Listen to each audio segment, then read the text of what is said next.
कुछ किस्से, कुछ कहानियां। अतुल विश्नोई की जुबानी, कुछ किस्से कुछ कहानी। अपने रंग हजार। हमेशा की तरह किसी समारोह में जाने से पहले श्रीमती जी ने पलंग पर 5-6 साड़ियां फैलाकर यक्ष प्रश्न पूछा कि आज कौन सी साड़ी पहनी जाए। हमने नजर डालकर कहा कि इन दोनों लाल वाली में से कोई भी पहन लो। इससे पहले कि हम उन्हें आत्मविश्वास भरा सहयोग करने पर इतराते, उनकी भ्रिकुटी चढ़ी और बोलीं, लाल कहाँ है इनमें? हमने निरीह भाव से 2 साड़ियों को इंगित किया तो वो बोलीं, ये तो मैजेंटा है और ये रानी कलर। रंगों के मायाजाल ने हमें फिर से पटखनी दे दी। पुरुष वर्ग साड़ियों के सेल्समैन अपवाद हैं को गिनती के 3-4 रंग जैसे लाल, हरा, नीला, पीला या ज्यादा से ज्यादा गुलाबी ही पता होते हैं, जिनको वो विश्वासपूर्वक पहचान सकते हैं। न हमें फॉन कलर पता होता है, न मोव, न पीच, न ही एमराल्ड ग्रीन। वर्मिलियन और कार्नेशन रेड का तो हम उच्चारण भी नहीं कर पाते। यकीन मानिए, यदि यक्ष द्वारा युधिष्ठिर से पूछे गए लगभग 125 प्रश्नों में से 4 प्रश्न भी रंगों की पहचान पर आधारित होते तो महाभारत नहीं होती। युधिष्ठिर का हाल भी अन्य भाइयों की तरह होता। यक्ष पांडवों से लाइलैक या लेवेंडर रंगों को पहचानवा कर उन्हें फेल कर देते और यम के हाथों अंतिम यात्रा निकलवा देते। फिर न महाभारत होती और न ही कृष्ण अर्जुन संवाद। घटना स्कूल जाने वाले मिर्जापुर के दिनों की है। हिंदी मीडियम से अध्ययन करने वाले हम लोगों को इंद्रधनुष के रंगों को याद करने के विबग्योर के हिंदी समकक्ष बेनी आह पीनाला द्वारा इंद्रधनुषी रंगों बैंगनी, नीला, आसमानी, हरा, पीला, नारंगी और लाल रंगों को इसी क्रम में रटने का सूत्र सिखाया गया था। हम और हमारे अभिन्न मित्र हैप्पी ने इस फॉर्मूले को आत्मसात करने का पूरा प्रयत्न किया। हैप्पी आखिर के 3 शब्दों में हमेशा गड़बड़ करता था और पीना ला के स्थान पर पीला ना ही बोलता था। हैप्पी का दुर्भाग्य कि भौतिक विज्ञान के अध्यापक ने उससे भरी क्लास में पूछ लिया कि इंद्रधनुष में नारंगी से पहले कौन सा रंग आता है। हैप्पी ने अपने याद किए फॉर्मूले से तुरंत जवाब दिया, लाल, जबकि सही जवाब था पीला। बस जी, मां साहब ने लाल पीले होते हुए हैप्पी के श्याम वर्णीय चेहरे को झन्नाटेदार झांपड़ द्वारा कतई बैंगनी हमारे अल्प ज्ञान अनुसार कर दिया। हालांकि रंगों की जानकारी रखने का दम्भ भरने वाले स्वमुग्ध रंगे सियार कहेंगे कि थप्पड़ खाने के बाद हैप्पी का चेहरा मैरून, क्रिम्सन रेड या फिर बरगंडी रंग का हुआ होगा। बैंगनी तो हो ही नहीं सकता। ऐसे लोगों से बहस कर खून जलाने से कोई लाभ नहीं। बाद में हैप्पी ने अपनी विशिष्ट भाषा शैली में समझाते हुए कहा कि यार, ये फिजिक्स बहुत ही कुत्ती चीज है, और साथ ही फिजिक्स की किताबें पक्का घाट पर गंगा में प्रवाहित कर दी। उस समय तो हमें हैप्पी की भाषा और कर्म दोनों ही बड़े नागवार गुजरे, लेकिन आज हमें लगता है कि काश हमने भी हैप्पी की तरह फिजिक्स को कुत्ती चीज समझकर पढ़ाई से मुंह फेर कालीनों का व्यवसाय कर लिया होता तो आज हम भी हैप्पी की तरह हैप्पीली निजी फार्म हाउस की शानदार बेबी पिंक दीवारों के बीच रॉयल ब्लू सूट पहनकर जीवन के बाकी बचे हुए दिनों का आनंद ले रहे होते और रेस्ट इन पीस, RIP होने से पहले पीसफुली रेस्ट कर रहे होते। लेकिन फिलहाल तो परिवार में आफ्टर रिटायरमेंट सेटल होने वाले फ्लैट के इंटीरियर और दीवारों के रंग समायोजन पर विचार विमर्श होता रहता है, जिसको सही दिशा देने पारिवारिक दबाव व आधुनिक फैशनानुसार एक क्वालिफाइड इंटीरियर डेकोरेटर हायर करना पड़ा। जितनी उसकी कंसल्टेशन फीस थी, उससे आधे में तो हमारे पुराने घरों की रंगाई पुताई हो जाती थी। उसने पूछा कि आपको कौन सा रंग पसंद है। हमने रंगों के प्रति अपने सीमित ज्ञान का उपयोग करते हुए उसे अपनी पसंद बताई और कुछ ज्ञान बघारने के लिए सैंडस्टोन ऑरेंज या डैफोडिल येलो जैसे रंगों का नाम भी लिया।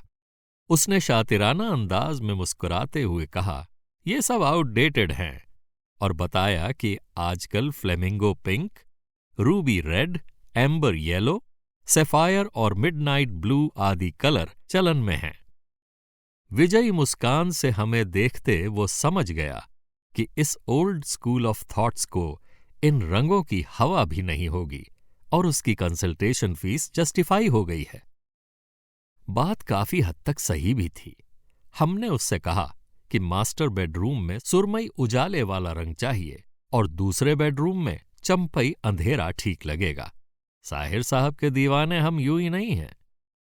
साथ ही साथ पर्वतों के पेड़ों पर शाम का बसेरा है, सुरमई उजाला है, चंपई अंधेरा है गीत का यूट्यूब लिंक उसको व्हाट्सएप कर दिया, जबकि वो पिक्चर तो ब्लैक एंड वाइट ही थी। बेचारा रंग कैसे समझता। अन्य कमरों के लिए हमने डिमांड रखी कि स्टडी रूम में फाख्ताई और लिविंग रूम की एक दीवार पर धूसर, दूसरी धूमिल श्वेत और बाकी 2 तांबई रंग की चाहिए। बाकी किचन बाथरूम आदि में आइवरी वाइट रंग चलेगा, वो भी अफ्रीकी हाथियों के दांतों के रंग जैसा, जिसमें हल्का पीलापन लिए हुए गुलाबी टिंच होता है। कंसल्टेंट ने अपने सूखते गले को तर करने के लिए पानी मांगा। हम किचन में पानी लेने गए तो हमारे कानों में हल्की सी आवाज आई। वो हमारी धर्मपत्नी से पूछ रहा था कि अंकल 60 के हो गए हैं क्या। उसका आशय समझते हुए हमारी जली भुनी बैठी अर्धांगिनी ने कहा कि अभी 60 के हुए तो नहीं हैं, लेकिन पिछले कुछ महीनों से सठियाने के पूर्वाभ्यास में जोर शोर से लगे हुए हैं, ताकि बाद में किसी को शौक न लगे। अगले ही दिन इंटीरियर डेकोरेटर का ईमेल आ गया कि किन्हीं अपरिहार्य कारणों से वो हमारे घर की साज सज्जा करने में असमर्थ है, साथ ही दिया हुआ एडवांस भी सधन्यवाद लौटा रहा है। बच्चों को हमारी धर्मपत्नी ने वीडियो कॉल कर पूरा किस्सा नमक मिर्च लगाकर सुना दिया और ये भी बता दिया कि अब फ्लैट की दीवारों पर चूने में नील डालकर कूंची से पुताई की सेल्फ सर्विस की पूरी संभावना नजर आ रही है। आजकल उपभोक्ता और सर्विस प्रोवाइडर एक दूसरे को मूर्ख समझते हैं, परंतु जरूरत के मुताबिक एक दूसरे को सम्मान देने का उपक्रम भी बखूबी करते हैं। परंतु कई बार स्थिति अति नाटकीयता की सीमा भी पार कर जाती है। रंगों की चर्चा हो और खाकी रंग छूट जाए, ऐसा करने की हिमाकत करने वाले को इस जीवन काल में ही नरक के दर्शन करने पड़ सकते हैं। ये खाकी का ही प्रताप है कि इसके भय से हिंदी और अंग्रेजी एकमेव हो गई हैं, मतलब कि दोनों भाषाओं में ही खाकी को खाकी ही कहा जाता है। इस रंग की वर्दी पहनने वाले वीर, प्रतापी, बलशाली और न्यायप्रिय होते हैं। खाकी पहनने वाले यूं तो शांति प्रिय होते हैं, परंतु जब इनकी शांति में कोई खलल डालता है तो ये उसे खाक में मिलाते देर नहीं लगाते, चाहे वो उत्तर प्रदेश के सबसे दुर्दांत बाहुबली ही क्यों ना हो। खाकी वर्दी के प्रताप से और मुंह से ठाएं ठाएं की आवाज से बड़े बड़े अपराधियों की पैंट गीली नहीं बल्कि पीली हो जाती है। कृपया रंगों के ज्ञाता इस पीले रंग पर विवाद न करें कि वो कौन सा पीला है, मस्टर्ड, मैरीगोल्ड, सनफ्लावर या पाइनएप्पल कलर। अब तो धर्म विभेद भी रंगभेदी नीति पर चलने लगा है। तिरंगे के रंगों से भी वीरता, बलिदान, शांति, सहिष्णुता और संपन्नता के मूलाधार विलुप्त हो गए हैं और उनकी जगह प्रत्येक रंग को एक विशेष धर्म या विचारधारा से जोड़ा जाने लगा है। अगर आपको केसरिया रंग पसंद है तो आप असहिष्णु, उत्पाती, दक्षिणपंथी कहलाएंगे, और अगर हरा रंग पसंद है तो अलगाववादी, देशद्रोही। रहा झंडे का डंडा, वो तो है ही सफेद रंग पसंद करने वाले मध्यमार्गी तथाकथित छद्म सेक्युलरिस्टों की कुटाई के लिए। देखा जाए तो विश्व में राज सदैव से रंग बदलने में माहिर गिरगिटों का ही रहा है। किसी देश में गिरगिट सफेद खद्दर पहन टोपी लगाकर राज करते हैं, तो किसी अन्य देश के गिरगिट जेट ब्लैक सूट और हैट पहनकर।